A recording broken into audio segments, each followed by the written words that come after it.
wabarakatuh. Dalam video ini saya akan berbagi praktik baik bagaimana mempercepat implementasi pembelajaran mendalam dengan memanfaatkan kecerdasan artifisial. Sebuah kolaborasi antara visi pendidikan dan teknologi sehingga melahirkan pembelajaran yang benar-benar bermakna bagi anak didik kita. Sehingga judul video kali ini adalah strategi percepatan implementasi pembelajaran mendalam dengan kekuatan AI.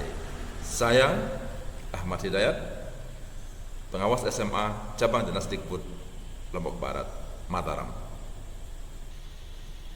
Pemerintah melalui Kemendikdasmen terus mendorong transformasi pendidikan lewat kebijakan-kebijakannya. Nah, yang sekarang sedang viral ini adalah pembelajaran mendalam dan kecerdasan artifisial.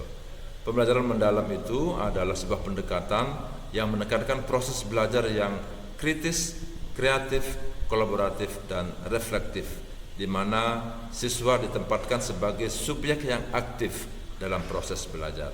Mereka tidak hanya mendapatkan informasi, tetapi juga mendapatkan pemahaman melalui pengalaman. Di sisi lain, kita sedang berada di era kecerdasan artifisial atau AI. AI ini bukan untuk menggantikan guru, tetapi akan membantu, mempercepat, mempermudah, dan memperkaya proses pembelajaran. Sebagai pengawas, saya dapat menceritakan bahwa saya membina 15 SMA negeri dan swasta di wilayah Lombok Barat dan Mataram. Lokasi sekolah tersebar dan ada yang dekat dan yang paling jauh adalah 70 km. Peran saya sebagai pengawas adalah sebagai katalisator perubahan. Saya ingin memastikan bahwa kebijakan pemerintah tidak hanya berada di atas kertas saja, tetapi saya ingin benar-benar hidup di dalam kelas. Saya ingin setiap guru dapat menerapkan pembelajaran mendalam yang berdampak pada siswa, yaitu mereka bisa berpikir kritis, belajar dengan semangat, dan mampu menerapkan pengetahuannya di kehidupan yang nyata. Kenyataan tidak sama dengan harapan. Di lapangan tentu tidak mudah. Banyak guru yang masih belum bisa membuat perencanaan dengan sempurna atau dengan baik. Bahkan kadang-kadang ada juga guru yang tidak membuat perencanaan, langsung saja mengajar. Kemampuan teknologi guru juga masih beragam. Banyak yang belum terbiasa menggunakan perangkat digital. Bahkan ada yang juga belum tahu apa itu AI. Ditambah lagi keterbatasan waktu dan jadwal guru yang sangat padat membuat pendampingan saya sulit dilakukan secara intensif. Itu semua menjadi tantangan besar, tapi juga menjadi peluang untuk dapat berinovasi.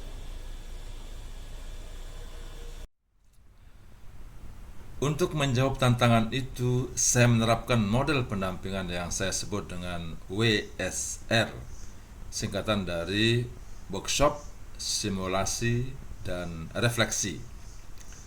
Dalam workshop, guru saya ajak memahami konsep dasar pembelajaran mendalam, mulai dari dimensi profil lulusan, prinsip pembelajaran mendalam, hingga kerangka pembelajarannya.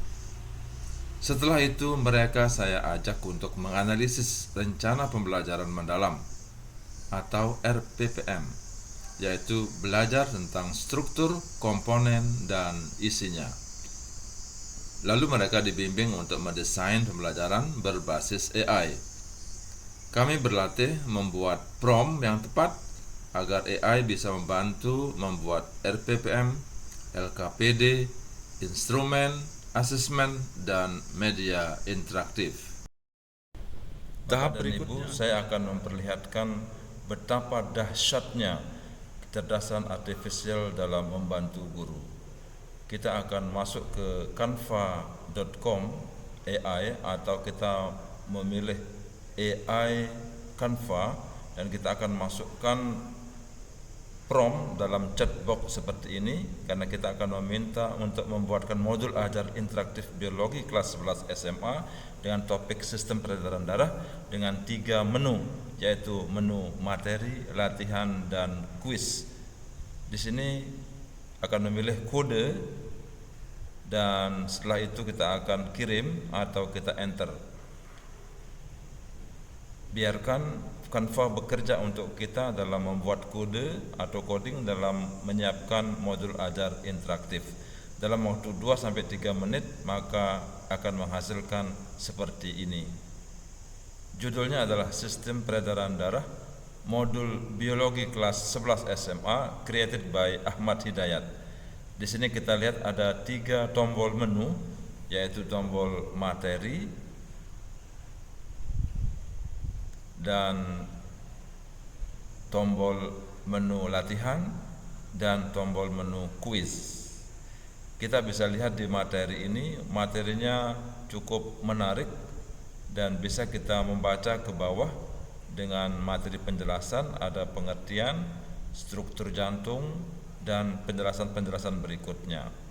Begitu luar biasanya dalam waktu 2. Tahap berikutnya adalah simulasi. Guru mempraktikkan rencana pembelajaran mereka di depan rekan sejawat.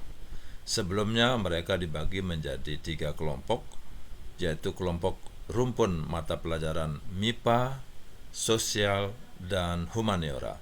Masing-masing kelompok ditunjuk guru model dan observer.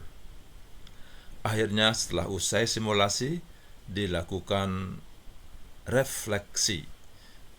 Mereka duduk bersama, berdiskusi, mengevaluasi proses, berbagi umpan balik, dan membangun komitmen untuk terus berinovasi. AI terbukti sangat membantu guru, tetapi yang paling penting adalah semangat belajar dan keterbukaan mereka untuk berubah. Setelah beberapa bulan, hasilnya mulai terlihat. Ada perubahan nyata di lapangan. 80% guru menjadi lebih percaya diri dan kreatif. Mereka tidak lagi hanya menyalin materi, tetapi mulai merancang pembelajaran yang menantang dan bermakna. Kemampuan digital mereka meningkat. Banyak guru kini mampu membuat media interaktif dengan bantuan AI. Yang paling membanggakan adalah tumbuhnya budaya kolaborasi. Guru sering belajar, berbagi praktik baik, dan menumbuhkan rasa ingin tahu yang tinggi. Semua ini menunjukkan bahwa perubahan bukan mustahil, asal kita mendampingi dengan hati dan strategi yang tepat. Dari pengalaman ini saya belajar satu hal penting. AI memang mempercepat, tapi guru tetap yang memperkuat. Teknologi tidak akan bermakna tanpa sentuhan manusia. Karena itu mari kita jadikan AI sebagai mitra, bukan pengganti dalam mewujudkan pembelajaran mendalam di sekolah. Mari kita bangun budaya belajar baru, reflektif, kolaboratif, dan terus berinovasi. Semoga praktik baik ini menjadi inspirasi bagi rekan pengawas dan guru di seluruh Indonesia. Terima kasih. Assalamualaikum warahmatullahi wabarakatuh.